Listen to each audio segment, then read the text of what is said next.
My dear brothers and sisters, this indeed is a blessed evening. We have had some of the beautiful thoughts shared with us by the pastors, by the leaders of various denominations. At the end of it, I have only one feeling, and that is we all believe in the same Jesus Christ, His passion, His death, and His resurrection. On these aspects, we do not differ.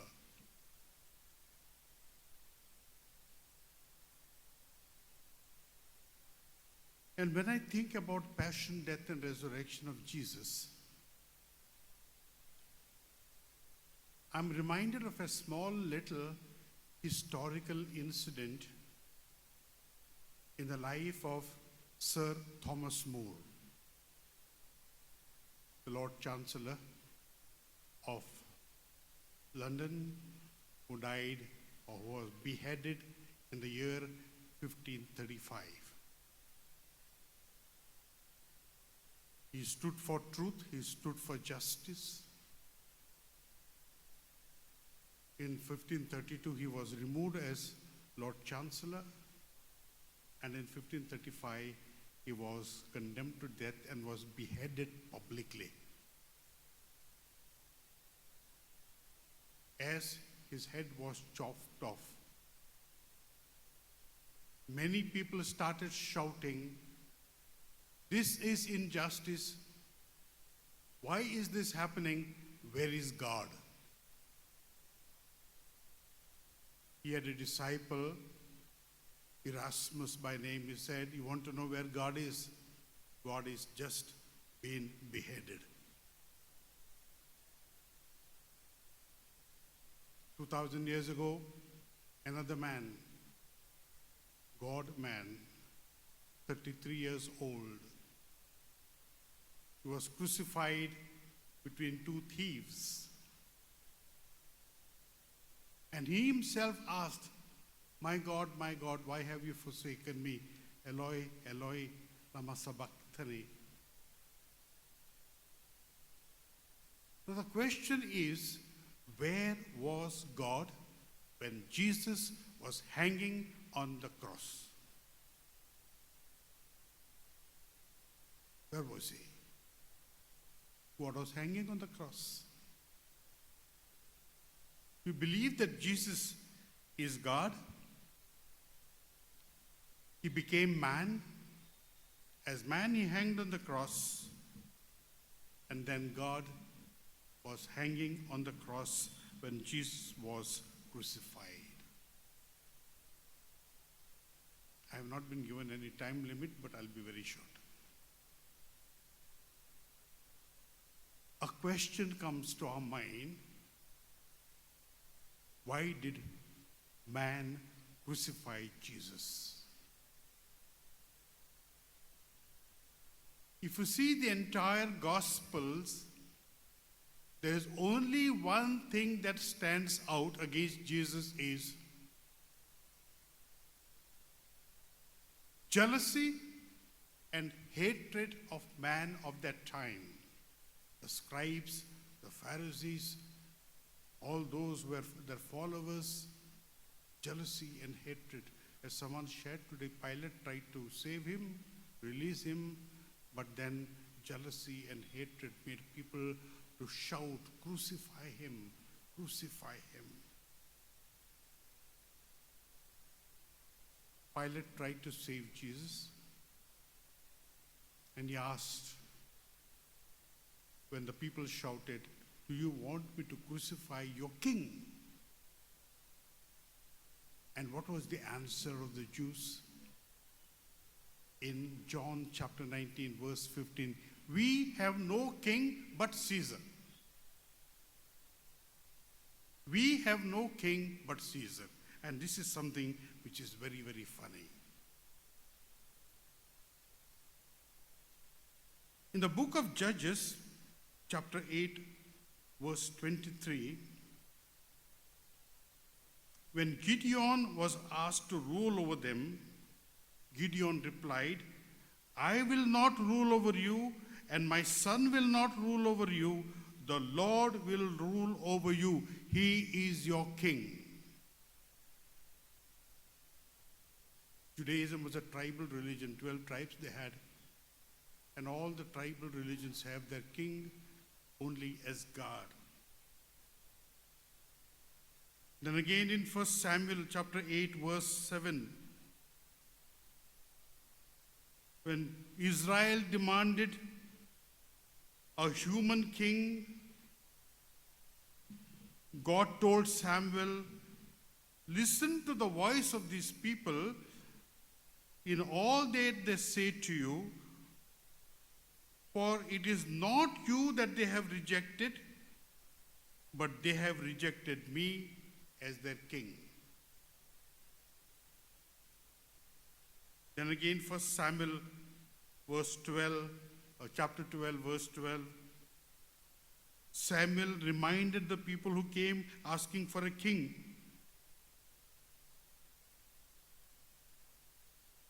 no, and when they asked king, they said, no, we must have a king to rule over us, even though the Lord your God was your king. In other words, all through the Old Testament, Yahweh, or God, was accepted by the Jews as the king. Jealousy and hatred made them blind. They forgot God. They sold God. And Pilate asked them, what shall I do with your king? They shouted, we have no king. Forgot Yahweh was the king. We have no king but Caesar. My dear brothers and sisters, the situation has not changed even today. Situation has not changed even today. When it comes to the matter of our own convenience, many a times without our knowing, perhaps we reject God. And sin is one of the major things which makes us reject God. What has been the problem of man right from the beginning, from Adam and Eve? They wanted to be like God, and therefore they sinned.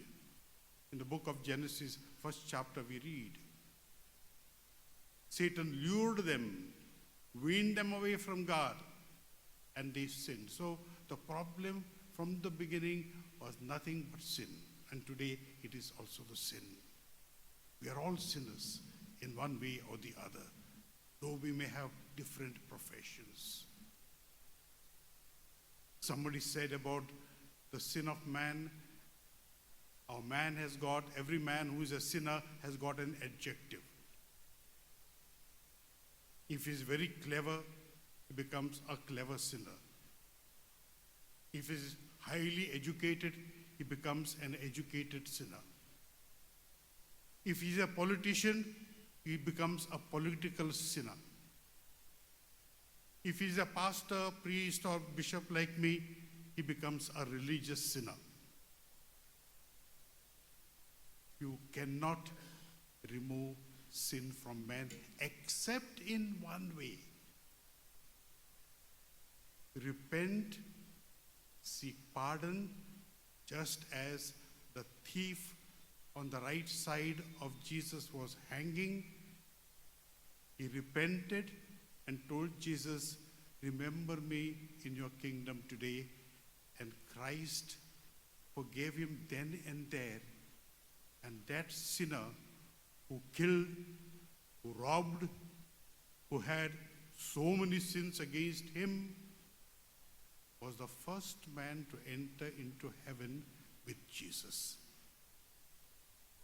He was the first man to enter into the kingdom of heaven with Jesus. So what is required during this Lenten season is nothing but a repentant heart of every man. Each one of us is called to repent, and that's why we have this season of Lent to make an introspection, keeping before us the passion, death, and resurrection of Jesus. Passion was painful, death was painful, but that was not the end. There was something more, the resurrection of Jesus, ascension of Jesus, would come on the last day to judge the living and the dead. I would like to just, in a few minutes, couple of minutes, tell you about two personalities from the New Testament who denied Jesus, who sold Jesus. When I speak about selling of Jesus, we are immediately reminded of Judas, who sold Jesus for 30 pieces of silver. If you examine the life of Peter, you will all realize that we too sell Jesus sometimes in our lives. Did Peter sell Jesus? Judas sold for 30 silver coins.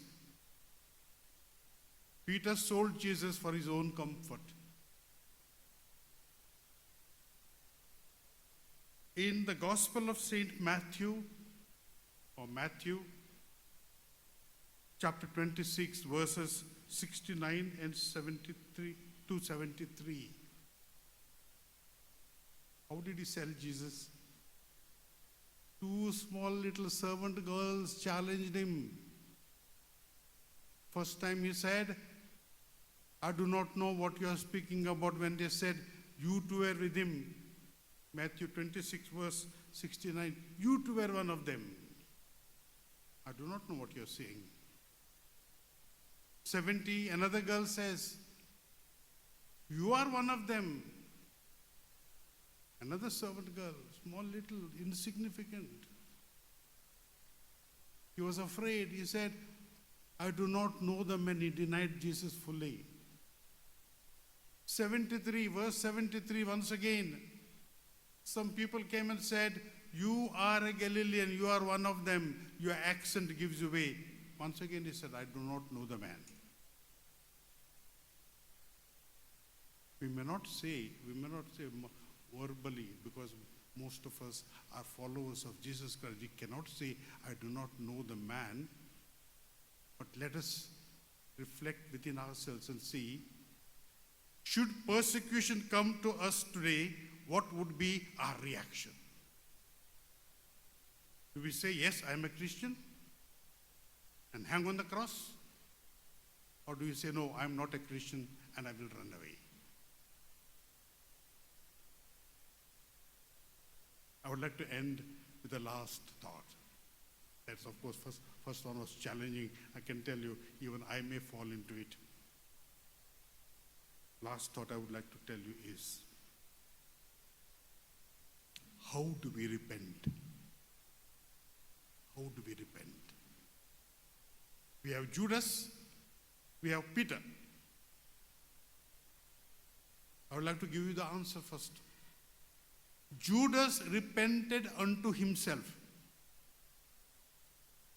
Peter repented unto Jesus Christ. He knew that he cannot repent within himself. He had to go to Christ. In Matthew chapter 27,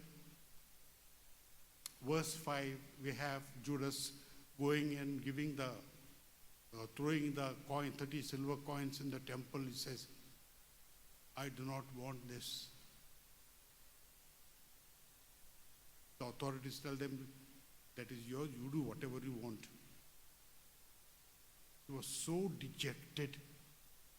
He forgot that Jesus can still forgive him if he repents. He did not repent unto Jesus. He went and hanged himself.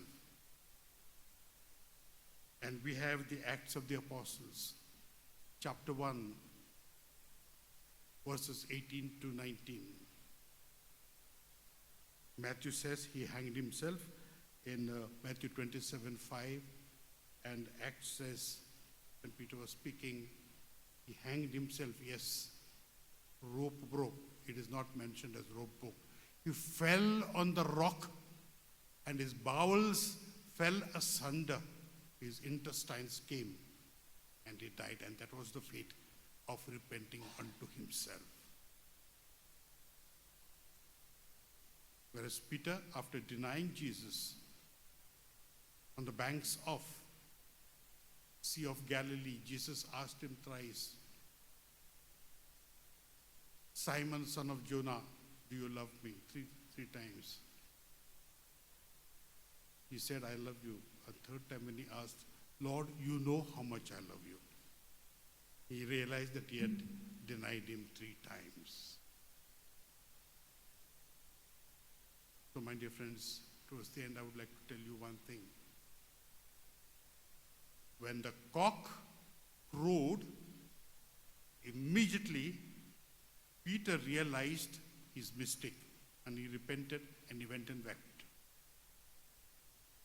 In our lives too, many times the cocks will crow and tell us, give us an indication that we have sinned. We need to recognize, listen to that cock and go back and repent unto Jesus Christ. May God bless us all. May He lead us to Himself, forgive us, make us whole during this Lenten season as we await the resurrection of Jesus on the Easter day. May I request you to stand for a short prayer.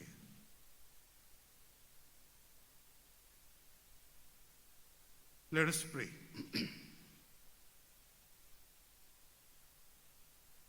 Heavenly Father, very often we have been jealous of others. Sometimes maybe we have been jealous of you too. Very often the hatred has engulfed us. We have hated our neighbor, our brothers and sisters. And you have said, whatsoever you do to the least of my brethren, that you have done unto me. And if I have hated my brothers and sisters, I have hated you. I present myself to you, Lord, to accept me as I am. Forgive me of all my sins and receive me into your fold.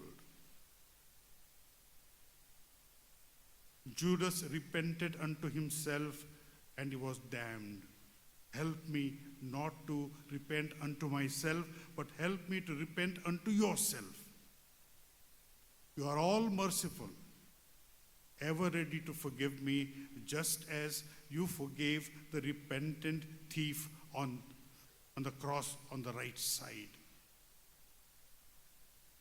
Help me to realize my sin. Whatever I may be, whatever adjective that I may have, I'm still a sinner until I come to you with all humility and ask your pardon. Lead me to you to seek your pardon. We ask this of you, O Lord. Amen. The Lord be with you. May Almighty God bless you all, the Father, and the Son, and the Holy Spirit.